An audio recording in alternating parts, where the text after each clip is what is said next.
Hi guys, Mami Park is here. Kamusta po kayo? Mumutla pa ako guys. Actually, gumawa na ako ng video kanina. Hindi ako masaya kasi nabuburingan ako. Kasi shoutout lang. Puro shoutout lang. Okay. Putlaan tayo sa pega, no? Okay. In today's video guys, ay bibigyan ko kayo ng maiksing clips. Ipapasyal ko kayo sa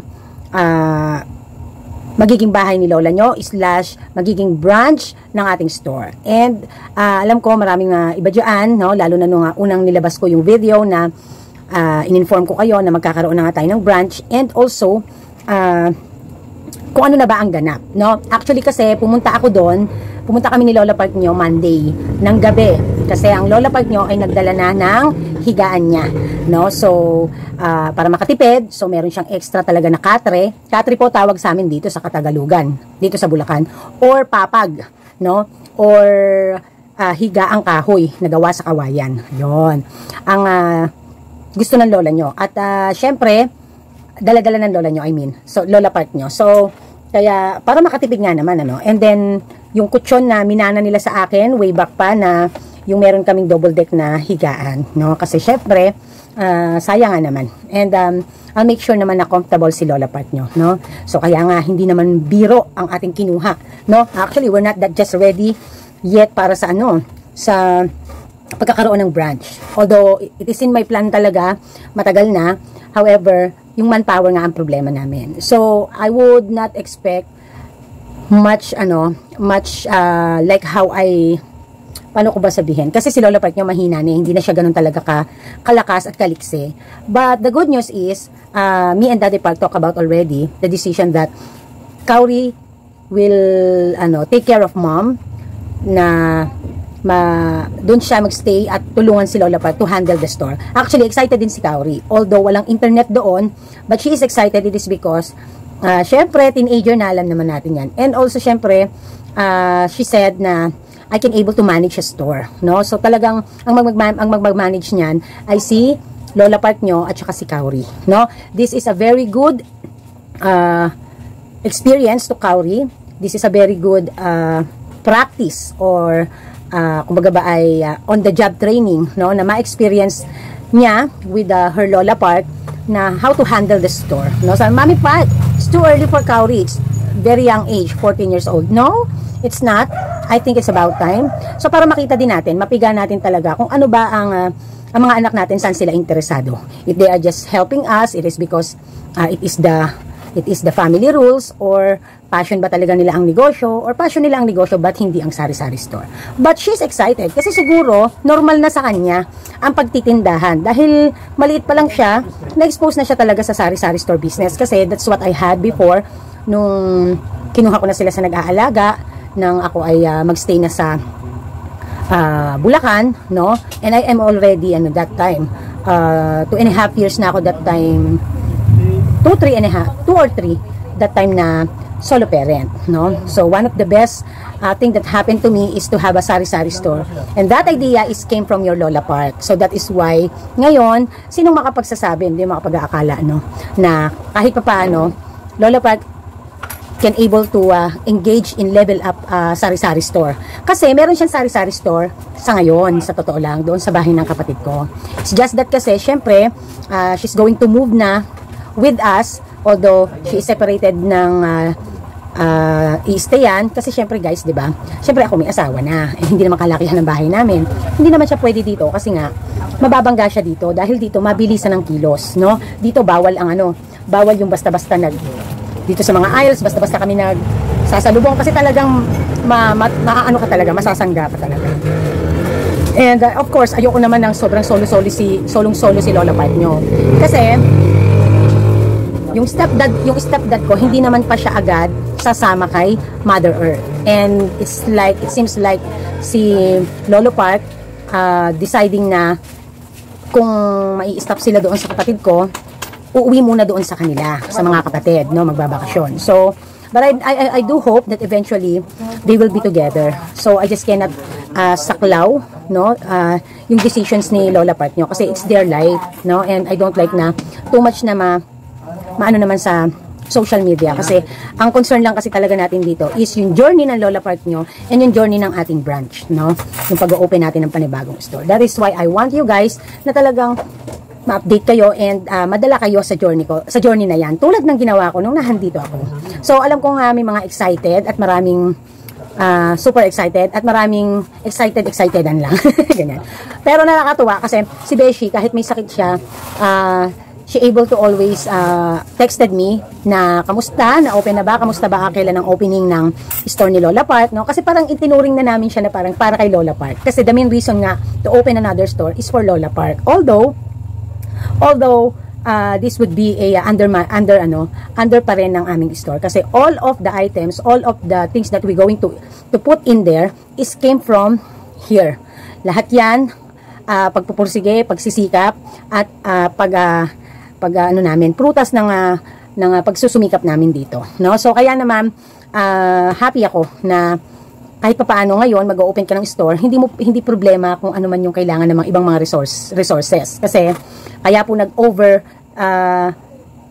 order din ako kay EKC ng mga grocery stores. It is because for the preparations of Lola Park items. Kasi hindi naman ako pwedeng sagarin dito ni Lola Park, no, yung ilalagay natin doon. At hindi rin naman kasi tayo muna maglalagay ng todo-todo doon. So syempre, retail pa rin ang concept and hindi pa muna yung kapag tumataas na yung demand kasi it's easy naman to access or to bring items there, no? So kinausap ko na rin ang Ace Ice Cream na kapag once na ma-set up na yung pinaka-importante sa loob, kasi syempre mahirap kasi magpasok ng mga bagay-bagay sa loob kapag may nakaharang na bagay-bagay din sa harapan. So kaya sabi ko kapag nakapag-set up na kami ng shelves, that's when the time na I will call them to deliver the freezer, the chest freezer. Kasi kay Ace naman, i-deliver na lang muna nila yun eh. Hindi naman sila agad-agad maglalagay ng ice cream, no? At i-undergo pa ng test ang freezer if it's working well. So, kung kailan ready na mag-deliver na para malagyan na ng items yung chest freezer, that's when the time lang. Tsaka kasi kagandahan nga, nila ako, di ba? Franchisor nila ako. Franchisee, ganun.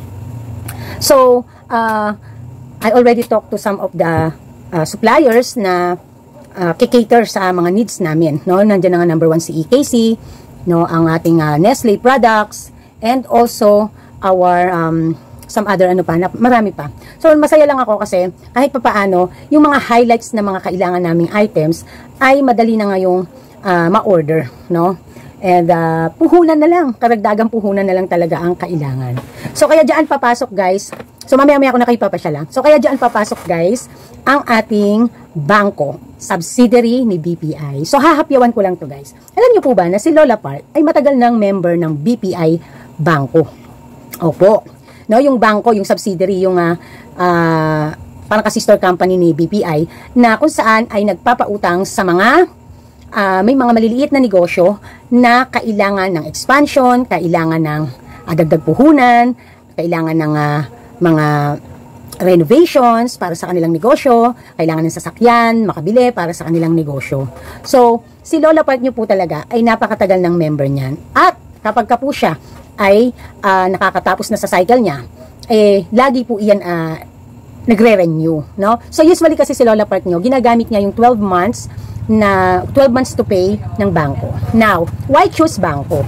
Pwede namang umutang si Lola Park nyo sa mga Bombay kasi access naman niya at other lending companies. It is because kasi doon sa bangko, habang tumatagal, tumataas din ang range na pwede mong utangin every time na magre-renew ka. Pangalawa, madali lang mag-comply sa kanilang mga requirements as long as you are willing to provide it, no? Tulad ng barangay clearance, if ikaw ay naka-level doon sa kailangan ng co-maker, may kailangan kang co-borrower, at maipoprovide mo yung mga informations, mga references ng mga suppliers mo, ng mga ka-business deal mo, something like that. So, to ma'am, it's easy to her. Applied siya for egg business. Kasi before, may egg business ang mami. So, kumukuha siya doon to add a capital. Kasi sa egg business po, ang laging kailangan dyan ay literal na pera. Kasi laging humahango ng paninda. No? At may niche kasi yung kanyang negosyo. However, maganda ang naging record ng Lola Park dyan at matagal siyang naging kliyente ng bangko. Last year, she already signed off. because of her age, because Lola Park is already 66 years old. So kaya naman, 66 ba? 64? 66 if I'm not mistaken. She's already 66 years old, and so, hindi na siya po pwede na umutang pa dahil sa kanyang edad. So kaya naman, beforehand pa that, nung nandun pa ako sa dating store, naalala ko dati, meron akong gustong gawin na negosyo. Gusto kong alam ko, na-share ko din yan dati sa vlogs ko, pero napakatagal na si Mami, si Mami Park, gusto ko talaga na magkaroon ng shoes and apparel business. However, I asked someone that I know to collaborate with that. And because of her huge platform, no, for me kasi huge na, nasa around 3,000 to 5,000 plus siya before. Because of the huge platform that she has, I'm thinking that I able to gain sales with her platforms. However, because of collaboration, syempre, kailangan bigyan ko din siya ng commissions or kaya ng some part of the revenue. So, I gotta talk to her and we already planned that.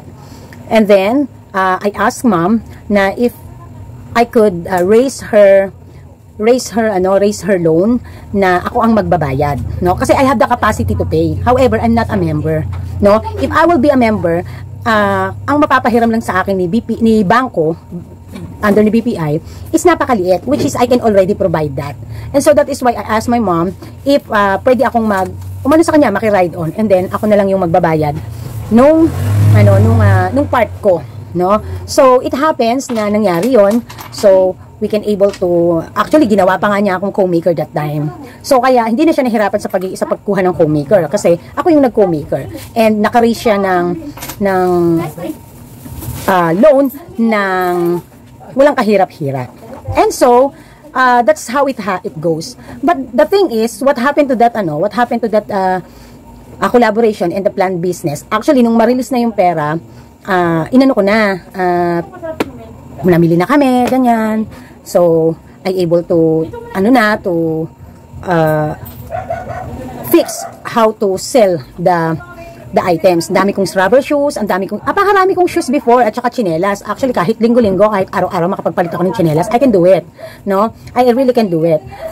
Si Daddy Park nyon, nasa Canada pa siya, at nagwo-work. Pauwi-uwi lang siya dito. And every time na uuwi yan, kasama ko yung mamili sa Baclaran. Kaya po kami, hindi kami basta-basta nag-check-in, kapag parating yan, hindi kami nag-check-in ng malayo sa Baclaran. So, as much as possible, we choose a hotel na malapit sa Baclaran. Kasi nga, the purpose of that is to buy paninda. No? Kasi nga, mahilig nga akong magtinda-tinda, ganyan. So, si Daddy Park, he has no idea where I get my capital. Ang alam lang niya, nagsisave ako from the allowances na pinapadala niya. But he has no idea na it came from bangko loan, no? That nakipag-ano lang ako kay Mami, naki-ride on lang ako. And so finally, I have already items to ready to sell, and with the collaboration nga of a friend. However, it's like she didn't like the setup kasi she's already an online seller, and if she makes her own and do it her own, mas okay kasi parang mas madali sa kanya. And take note, hindi naman niya kailangan maglabas talaga ng puhunan din. Pero ako kasi, yung usapan namin, ako ang maglalabas ng puhunan. Siya kasi, nagsisimula pa lang siyang yung yumabong sa pagiging online seller, at siya ay may kumbaga ba, pre-order ang ginagawa niya. Magpapa-order muna siya. So kaya hindi niya kailangan magkaroon ng items on hand. Hindi naman ako po pwedeng magtanong sa kanya na po pwede bang maging member ng mga supplier niya. Syempre, hindi ibig sabihin kakalabanin ko siya. Tapos common friends, di ba? So kaya naman, I decided na magkaroon ako ng on hand. And then, pwede na niyang i-post sa kanyang FB account na may mga on hand na items. Pwera pa yung mga items na ino-offer niya na pre-selling. So, but it didn't turn out well. No, siguro it's a lesson learned to me as a business person before, or lang na magkaroon ng something to do, and also what you call that, yung matutunan ang online selling. Kasi honestly speaking, hindi ako ganun kagaling sa online selling, no? But if kakaririn ko, pwede. Actually, meron akong online shop sa Shopee and Lazada.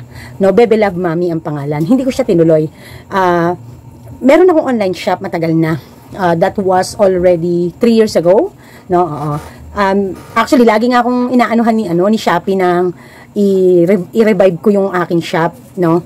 Pero hindi ko siya nire-revive kasi nga I'm not the type of person na kaya ko siyang isingit sa mga trabaho ko at gustuhin kong gawin. Kasi I just don't know, gusto ko yung mabilisan, yung hetop tinda, ititinda ko direct sa tao, ganyan, buy and sell, ganyan.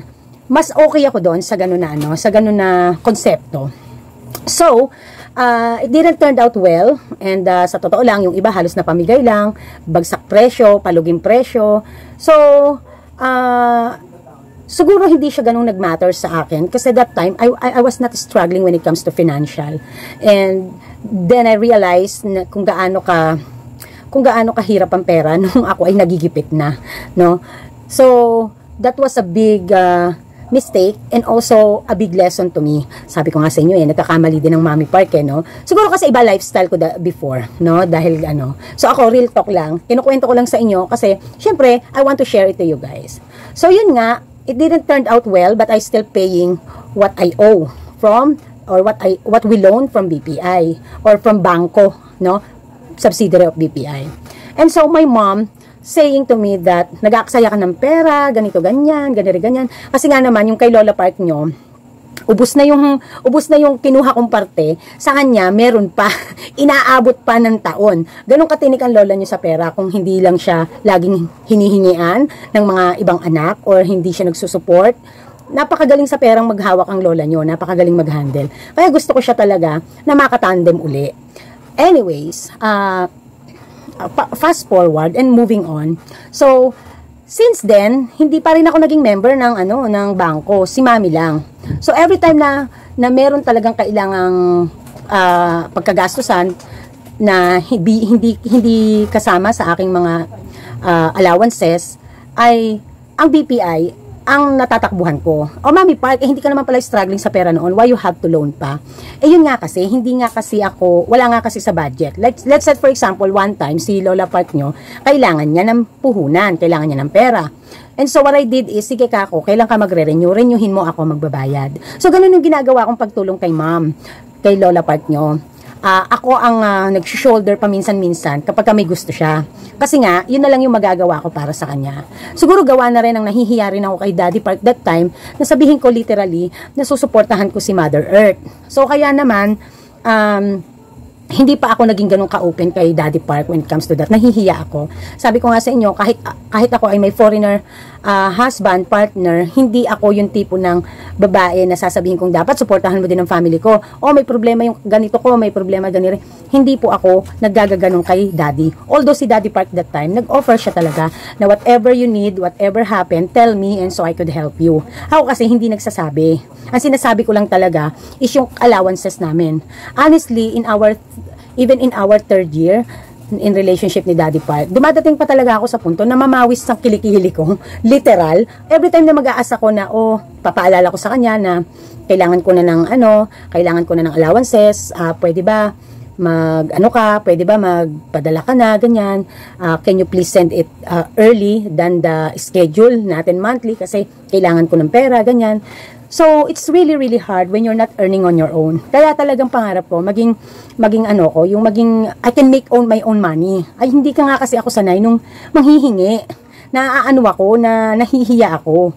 So, kaya, ako, gumagawa ako ng mga paraan kung saan yung po pwede ako makapagnegosyo, maliit na nandiyan pa itlog at mantika ako, nag-deliver ako, although kahit hindi ko kailangan gawin yon, ginawa ko yon, in-experience ko. So, para mahuli ko yung niche na gusto kong negosyo at magawa, at kung saan ako mag-earn ng maganda, nang hindi nagsasuffer yung ako bilang nanay na naglo-look after sa mga anak, ganyan. So, yung pag-iitlog ko at saka pagmamantika ko, in-stop ko yon kasi, di ba may tricycle ako dati, nag-aral ako mag-drive. In-stop ko yon kasi, kinakabahan ako na iniiwan ko lang yung mga bata. That time kasi it was still pandemic pero yung pagka-pandemic niya, medyo lumuwag-luwag na. So, inano ko talaga na in-stop ko siya intentionally. It is because for the sake of the kids na walang naglo-look after kasi I just cannot rely naman sa mga kapitbahay. So kaya naman hindi rin nag-work out. So I've tried hard and I've tried my best to think of a business, a small part-time business na I can able to earn. So yun ako dati, no? Sabi ko nga sa inyo, kung mga part-time lang, ang dami kong alam, ang dami kong gustong gawin, ang daming pwedeng gawin. Hindi na nga lang siya applicable ngayon kasi business na ang meron ako, negosyo na. Hindi na ako para sa pang-part-time pa. So, life must go on and Lola Park nyo, talagang ano pa rin sa BPI, sa bangko. And then, sabi niya, ano daw, yun nga, nandito na ako, parang paano ba nangyari nun? One time nagkaroon ng problema, last year yata, nagkaroon ng problema si Lola Park nyo, na I didn't know. Bigla na lang siyang, kasi dumalaw pa dito eh. Tapos, mga ilang days, nabalitaan ko na lang, ang Lola Park nyo, sobrang na-stress. Literal talaga na para siyang kala mo, wala sa sarili. Yun pala, she's really struggling sa financial. Kasi tumigil na rin siyang, hindi naman nga kasi ako regularly nagbibigay. Kasi nga, she is with my sister at alam kong may negosyo siya doon. Dahil yung negosyo naman na tindahan, ako din niya na kung saan nagtinda ako din dati, sinuportahan ko siya doon, no? Inano ko siya doon, sinuportahan ko ang kanyang pagninegosyo doon. So kaya malaki ang impact ko doon sa tindahan niya doon. And they can able to live there. It is because pinaayos ko yung mga dapat iayos doon sa bahay ng kapatid ko. So kumbaga ba, teach them how to catch a fish, no? Hindi yung give them a fish. Although si Lola Park nyo, marunong na sa negosyo yon. Syempre, yun nga ang talagang mentor ko, sa totoo lang. Yun ang naging, teacher ko talaga sa pagnenegosyo eh. However lang talaga, they are lack in capital. So, kaya naman ako, kung meron akong nilalabas ko talaga yung ipon ko, no? Yung ipon kong sarili, binibigay ko sa kanya kapag kailangan. And so, dumating nga dun sa point na last year, nagkaroon nga siya ng problema. So, last year din, natapos na rin yun nga, hindi na nga siya makaka-renew pa kay BPI. Dahil nga doon sa, yung pala, natatakot siya na baka hindi na niya mabayaran yung huling kinuha niyang pera sa BPI dahil nahihirapan siya na every time na magkakapera siya, nawawala nga, nauubos. Kasi nga, syempre, may mga anak na naghihirap, hihingi ng tulong. E nahihiya siya sa akin lumapit. Kasi nga, syempre, hahanapin ko kung nasaan yung pera niya na yon, na bakit kay laki-laki, bakit nawawala, bakit nakakapusin. Sa totoo lang, kahit di siya mangutang, okay na okay, dahil pumepensyon na siya. Tapos, maganda naman ang kita niya pagdating sa sari-sari store. Nagtitinda pa sila ng tubig kasi dati kasi wala dyan yung kapatid ko nun nasa abroad. Pinaano ko pa yon, pinaano ko yung tubig doon, pinaayos ko, reconnection ba yon, ganon. So kaya I know somehow may makukuhanan na income si Lola Park nyo.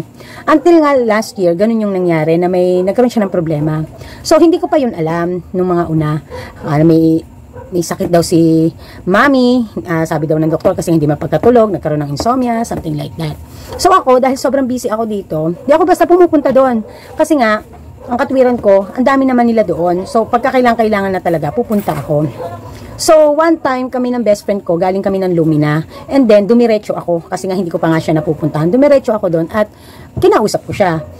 Alam nyo kasi, si Lola Park nyo, alam ko alam ko lang kung saan lagi ang problema niyan. Mula bata ako, alam ko kung saan ang problema niyan. Laging problema niyang pera, literal. At naiintindihan ko siya kung bakit. Kasi ako ngayon, ganun din naman ako no? So, yun, tinest ko siya kung talagang stress lang ba siya or may problema or what. Kasi hindi matukoy ng mga kapatid ko, pati ng mga hipag ko kung ano nangyayari kay Lola Park. Bukod dun sa sinabi ng doktor. So, 30 minutes lang, alam nyo guys, naging okay si Lola Park nyo. Why? Kasi alam ko kung saan ko huhugutin ng nanay ko. Alam ko kung ano pinagdadaanan niya. Kaya nung sabi ko, sige, ako na ang magbabayad ng natitira pa niyang huhulugan doon sa bangko. Ako na yung sumalo. Pero syempre tinanong ko siya, saan napunta yung pera? Anong nangyari? Bakit ka naubusan ng pera? Napaka-imposible. Kasi totoo lang, si Lola Park nyo, mauubusan ng bangko, siya hindi, may huhugutin at may huhugutin yan. Gano'ng katinuyan humawak ng pera.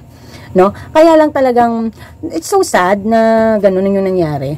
But maganda na rin, kasi maraming lessons na nangyari at nawala na rin siya ng stress. So after that, nang saluhin ko, ako nagbabayad, no? Kita ng tindahan, kasi wala naman akong source of income. But that, ang kagandahan naman, nung nangyari yon is kahit papaano nakakapagpadala pa ang daddy part nyo, no? So kaya actually hindi yata last year nangyari yun. Last year ba nangyari yun? I think last year, no? So bago dumating ang daddy part nyo, nangyari yun. So kaya naman syempre bilang tayo ay mapagmahal na anak sa magulang na ayaw nating masasaktan ng magulang natin na i-stress. So sinalo ko yung obligations niya. Kinausap ko yung agent niya ng BPI, ng bangko, na sabi ko, ako na ang magke-care magmula ngayon ng bayarin ni Mami. Kaya lang ako, ang sabi ko, ang ipapakiusap ko lang, wala akong time para bayaran niya, napuntahan literal weekly, kasi it will take my time dahil busy ako dito. And so I asked them na kung po pwede, ay may collector na pumunta sa akin para kunin yung bayad. So, they agreed and they are happy na yun nga, actually, kahit ngayong agent, sabi nga niya, ang galing mo naman ma'am, ikaw na yung sumagot ng ano ni mother, ganyan-ganyan. Sabi ko, okay lang yun, basta kaya ko. Basta hindi na mauulit, kasi hindi naman niyang kakapusin kung walang pinagdadaanan. Hindi kasi nagsabi si Lola Park nyo. Kasi alam niyang maiinis ako, magagalit ako. Kasi hindi naman niya kailangan umutang eh. Hindi niya talaga kailangan umutang. And I just don't know why, bakit nangyari yun. No? Kasi ako nga, hindi naman ako umutang eh. Nung nandito ako, nagnenegosyo eh. Hindi naman ako nangutang. Naghintay ako ng prosesong magpalaki. And so, nagkaroon ng mga opportunities dito sa store namin. So, nagkaroon ako na, gusto kong mag-expand, gusto kong And so, bukod dyan, kasi, that time, hindi pa kasi na ng store, yung pangangailangan namin. Kaya lang, yung budget na binibigay ng daddy part nyo ay mag-e-exceed na sa kailangan ko. And so, kaya naman, I decided na, actually, inaalok ako nung agent ni Mami. Dahil, ma'am, ikaw na lang kaya yung mag-member. Kasi si nanay pa-sign off na, na siya. Ikaw na lang kaya mamang mag-member. Malay mo naman, kailanganin mo rin ang puhunan. Kailangan mo din ng karagdagang puhunan, magpalaki, ganyan. So, nung una ayoko. Nung una talaga ayoko. So, it happened, eto guys, it happened na kailangan ko na. Pero hindi para sa negosyo. Pero kayang bayaran ang kinikita ko sa negosyo. Alam niyo po ba kung saan nagamit? Kumutang po ako ng 80,000 kasi po kailangan po namin mabayaran dahil yung unang property binili namin dito sa Willow Bend ay merong down payment. At after ilang weeks lang, kailangan na namin i-fully paid yung property. So, ang tanging options lang na po pwede kong magawa is to loan. And then, weekly babayaran para mas magaan. Kasi nga, mabilis yung nangyari, kailangan agad magbagsak agad ng pang down payment. And so, in this time, kinonsern ko na kay Daddy Part. No? So, sabi ko, Ma'am May, ang kailangan ko po kasi ay ganitong halaga. Ang tanong po, maaaprubahan po ba ako? Sabi niya, actually maganda naman kasi talaga ang record ng Lola Park. So, kaya I'm pretty sure na mababackupan kita when it comes to that. However, hanggang 80K lang ang pupwede kong hindi mapahiram pala, mapa-approve sa iyo nang wala kang collateral at walang co-maker. Actually, wala naman silang collateral talaga. Co-maker ang kailangan para tumaas yung gusto mong amount ng ipaglo-loan. Ayoko ng co-maker kasi wala naman ako magiging co-maker talaga. Ayoko na nang i-istorbo ng iba. So hanggang 80K lang, sabi niya ganoon. So kaya, pinag-usapan namin ng best friend ko, kinonsern ko kay daddy. So kaya yon na namin, na napag-agrihan namin, kaya kumuha ako, 80,000. Hindi ko siya kinuha ng 1 year. Kinuha ko po siya 6 months lang. At natapos ko po siya agad. No? Parang walang nangyari. No? Parang natapos siya agad. Until, nag-renew po ako ulit for additional capitals and additional po na may mga extra expenses po kaming kailangan. At dahil nga po, etong aming pangalawang inavail na property ay ganun din, kailangan din ng down. Although, si Daddy Park nyo ang nag-down dyan. Yung dito naman ay ako ang nag-down, yung unang property, ako nag-down, si Daddy Park nyo ang nagbayad ng kabuuan. Kasi cash yun sa totoo lang. At ito ay hulugan, itong isa. So, tulungan talaga kami ng Daddy. Nagtulungan talaga kami kung paano gagawin. And with the help of the business that I have here, I able to do that. So, talagang sobrang thankful din ako kasi, biruin nyo, kailangan ko mapagtagumpayan lahat ng pumapasok na obligation sa amin. So, kung tatanungin nyo, Mami Park, why you are in a hurry na bumili ng property dyan? Pwede namang hindi unahin yun at business muna. It is because I want to secure our situation here dahil nagne-negosyo kami. Lumalaki po kasi yung negosyo. So, kailangan i-secure ko siya na hindi ako magkakaroon ng kumbaga ba yung stableness niya. Kasi syempre, pag hindi ka homeowners, baka mapag-initan ka na kahit nangungupahan ka, syempre, ayoko may ibubutas sila. And we also decided to live here na talaga. That is why, pabor sa amin na magkaroon ng investment and property dito. So that's how it started, na ako na yung naging Bangko member, no? Isa na ako sa naging client ni Bangko. So, yon, no? Hindi ko siya kinukuha ng 1 year na it is payable for 1 year. Kinukuha ko lang siya ng 6 months kasi kaya naman, kayang-kaya, no? So, kung maalala nyo nung nakaraan sa vlog ko, nagbanggit din ako na sabi ko, naaprubahan ako ng bangko for 200 to 500,000 na maximum loan without collateral and without co-maker. Ganon ang nangyari naman sa akin. Sabi niya, ma'am, opo, ganyan. In-explain sa akin ng agent ko. Kasi yung naging agent ko na una, na agent din ng mami, nag-resign na sa trabaho. So, iba na yung naging agent ko. Pin-explain niya sa akin, nagpahingi ako ng quotation or ng computation, kung paano, ganyan. But this is something that we don't want to take right away or magde-decide kami agad-agad kasi this is a very big obligations, no? And hindi, sabi ko nga sa inyo, pag hindi naman din kailangan, hindi namin gagawin. And naikwento ko lang naman kasi syempre malaking bagay din na ang ganyan pagkukuha ka ay to help to expand your business, no? At napakadali lang namang makarelease. And also, if I compare the interest, mas okay ang interest niya compare sa iba. Although malaki. However, mas okay. Kasi ang kagandahan sa kanya, yung interest rate niya is mas maganda doon sa terms na yung tagal na babayaran mo siya. So, yun lang. I just want to share it to you. And I want to shout out to the 2 person na nag-comment talaga nung minsan binanggit ko yan tungkol sa BPI. Mama Neng's Vlog, sabi niya, Mami Park, laking tulong din ang BPI basta sa negosyo mo ilalagay kasi naka 2-year cycle din ako sa BPI Bangko loan, o diba? So yon. Although yung ako noon, hindi ko siya gagamitin right away sa store kasi nga kailangan ko lang. Actually, alam din nung agent ko na agent ng mami na nalipat sa akin kung ano ang purpose noon. Pero ang sabi ko, kaya kong bayaran. Kaya lang, wala akong ilalabas ng agad-agad isang bagsakan. Kasi nga, kailangan ko na. Kung mahihintay kong mag-ipon, pero kailangan ko na. Kasi yung opportunity na property na nag-open, ay nahandyan na. Kailangan nang bilhin. So, kaya, yun, doon nag-start yun, sa totoo lang. And then, nung nag-renew naman ako, ano naman yun, tawag dito, tinulong din dito, at meron ding ibang pinaggamitan. Ang ginamit na panghulog ay ang aming extrang kinikita dito sa store, no? So, Sienna Palma 3770, meron ako sa Bangko BPI loan 30k start, 1 year to pay, 1.5 hulog every 14 days. Buti nga po ito na operan po kayo ng every 14 days. Ako po ang inoffer sa akin noon weekly agad. No? Weekly agad, grabe. Tapos ang laki-laki na nga nung ni-loan mo, weekly agad yung bigay, di ba? Pero okay naman, hindi ako nagrereklamo kasi I can able to pay naman. Yun yung naman yung maganda doon. So, yun lang, na-share ko lang naman sa inyo at ang haba ng sinabi ko at ngayon ay hindi ko sure kung magre-renew kami ng mas malaki compare sa nakuha before kasi meron na naman kaming gusto talaga, actually dati pa talaga may gusto talaga kaming biling something for the store dito sa amin sa main ni Daddy Park nyo na hanggang ngayon ay wala pa kami at kailangan na namin.